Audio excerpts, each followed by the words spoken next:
Good morning. We've had a fresh round of snow overnight last night and into this morning, enough to cause some big issues for your drive. You'll want to give yourself plenty of time to get to where you need to be here this morning with several inches on the ground. I measured a little over 4 inches around the 3:30 time this morning.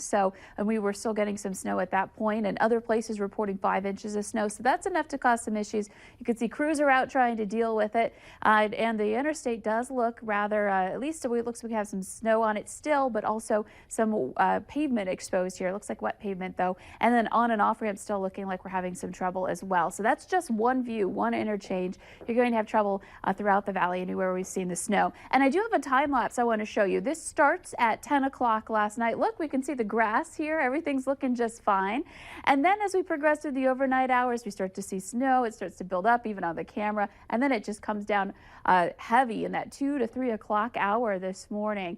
And now, of course, we're dealing with that snow on those roads and sidewalks here to start off the day. So a couple of things to talk about here. Of course, we're still dealing with the snowfall event, but we did just get upgraded to a winter storm warning for that second round that's hitting later tonight. It includes Grand Forks, Fargo, Moorhead, Devils Lake, and Jamestown back over toward Bemidji and down into Detroit Lakes. Other places not included in the warning in a winter weather advisory, but we're under that warning for some heavy snow possible. And then, of course, this morning's headline is that winter weather advisory. That's in effect until 7 a.m. So a couple of hours left on this for the snow we've just received or still are picking up. And here's a look at the radar. Snow coming down from Detroit Lakes down through Fergus Falls, about to see that snow move in. Wahpeton, Breckenridge, we've been watching the snow move into your area and then back down into other parts of southeastern North Dakota and northeastern South Dakota. And this is that band that was heavier earlier, and that does continue to move southward. Fargo's in a bit of a break, but there is a little snow just to the north of us. Ada back over into northern Cass County and northern parts of Barnes County too. Some lighter snow, but still some snow that's going to try to drop southward here through the rest of the morning hours. But again, this little bout, enough to produce 4 to 5 inches of snow in some spots, but this one's kind of the smaller one, the weaker one of the two. As that continues to depart, we'll end up with some quieter weather.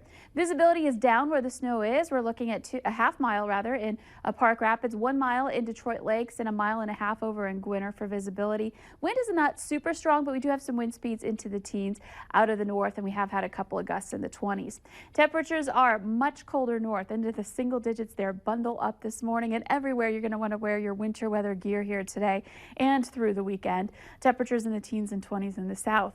So that front drops south and east. Behind it, we've got that colder air moving in out of the north, some drier air for the time being, and some relatively quiet weather here for midday. This is new. Temperatures in the teens and 20s. As we look ahead to the afternoon hours, will be about 20 to about 30 degrees generally here in the valley for your highs. And check out that system. That next one starts to move in. This is 7 o'clock moving into eastern North Dakota. It might be a while before we see it again in places like Fargo and Grand Forks, but later into the nighttime hours, we've got that snow taking over and then continuing to move eastward through the overnight hours tonight and into early tomorrow. So kind of another round at the same timing almost here. And by 5 a.m., you're still seeing that snow in Lakes Country, but that does start to move on. We clear out. We've got some cold temperatures to start the day on Saturday. Some of us right at 0 up in the Devil's Lake Basin. And we'll see that wind still on the strong side even through the afternoon hours. So it's just going to be a raw day. So travel not great. So snowfall potential. We've had a couple of inches this morning. On top of that, we're looking at that next round sweeping through and that chance for some heavier snow in the heart of this system. Perhaps 6 inches of snow or more. We could see that double-digit range, that 10-inch range in a couple of isolated areas. And in other places, a drop-off. Of course, you head south or north, and we see that drop-off outside of that band.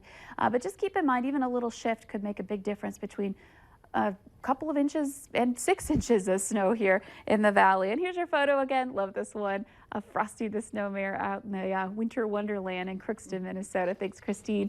Easter Sunday.